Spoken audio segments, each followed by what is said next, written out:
Bringing this now, the South African Communist Party says it's ready to contest the 2024 elections. SACP's General Secretary, that's Mapaila, made that announcement as he delivered a message of support at Cosatu's National Congress in Midrand yesterday. Mapaila says the party is now gearing up to garner support of the working class. Right, let's make sense of this for you now. As you can see, we're joined by SACP spokesperson, Dr. Alex Mashilo, with us via our video link this morning. Great to have you on the program, sir. Thank you so much indeed for making time. So as explained there by Dr. Nzimande, no official decision has really been taken by the SACP around these elections come 2024. So what should those of us who are outside of the alliance read into the words of Mapaila yesterday? Is this a warning shot to the ANC? No, the ANC is our alliance partner. We held a Congress in mid-July.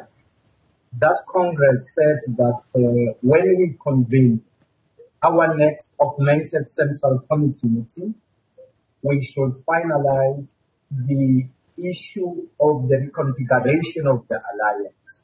So why in the first place did the Congress refer to an augmented Central Committee meeting? Because this is a meeting of the Central Committee extended to more delegates representing SACP provinces and SACP districts across the country. It's quite a big meeting. So our task at the moment is within 6 months to engage with our alliance partners, the ANC and the Cosatu, and based on the outcomes of the engagement, prepare a report for consideration by this important meeting of the Augmented Central Committee and for decision making. So as Dr. Nzimande clearly made it, our preference is to strengthen and reconfigure the alliance to contest elections within the framework of a reconfigured alliance. However, if no positive outcomes emerges from our engagement within the alliance to reconfigure the alliance to function differently, then we will have to determine the new way forward. As Mapaila said yesterday, our support and mobilization of votes for the ANC was not opportunistic. It was not the type of support that you offer someone when you are weak, while you are building your strength to be strong, so that at the right time, when you feel that you are strong enough, you can then contest elections. We have always been ready to contest elections. However, our preference, and as a matter of principle, was to contest elections through a common alliance platform led by the ANC. But we have come to a situation where we have to stress the importance of the ANC-led government implementing the agreement emerging from the alliance. For example, we cannot take a manifesto to the people and say that we will strengthen workers' rights, and then later we have the government that signs an agreement with the workers, honor that agreement in the first year, in the second year, and when it is supposed to honor that agreement in the third year, it pulls out of that agreement, leaving workers without wage increases. So we don't want things like that to happen because they can only weaken the alliance.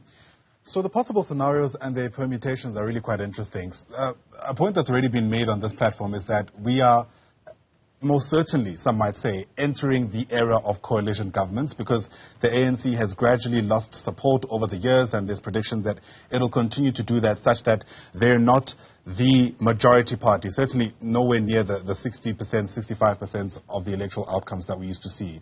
In that context, some are suggesting that being outside of the ANC may actually be more worthwhile for the SACP than being inside it because of the different kind of agreements that the SACP typically might be able to clinch with other political parties if it were to contest independently.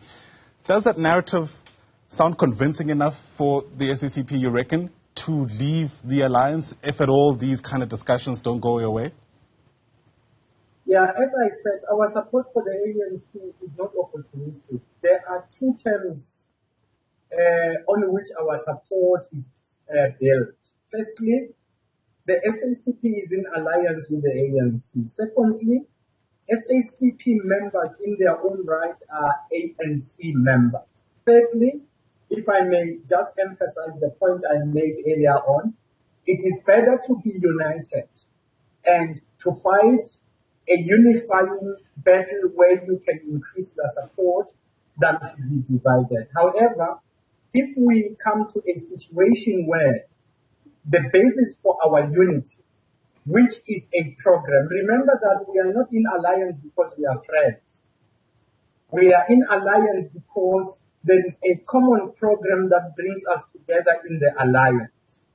If that common program is undermined by the policies pursued in the government and by decision-making changes, for example, you can have a provincial executive committee of the ANC in one province, let's say, for example, Gauteng, that meets alone and decides the premier must go. What do you think this puts the alliance? If there was no consultation with the alliance partners, Cosatu and the SACP, while the ANC did not fight elections alone, but it fought elections in the forefront of the alliance and the broader electorate that the alliance has mobilized. So it is important to appreciate that we have come together because of a program. We need to strengthen our unity because of a program. We must strengthen consultation with one another in pursuit of the program. And then these other matters of whether we are heading towards coalition governments and so forth will be matters of strategy and tactics, not only for the SNCP, but for the entire alliance working together, analyzing the terrain, producing strategies and tactics that will be suitable to engage more efficiently and effectively in the electoral terrain. So much else to speak about, especially in a context where the ANC is leading up to their national elective conference in December. But sadly, time not on our side. Hopefully we'll have another opportunity soon. Alex Mashilo, thanks very much indeed for speaking to us.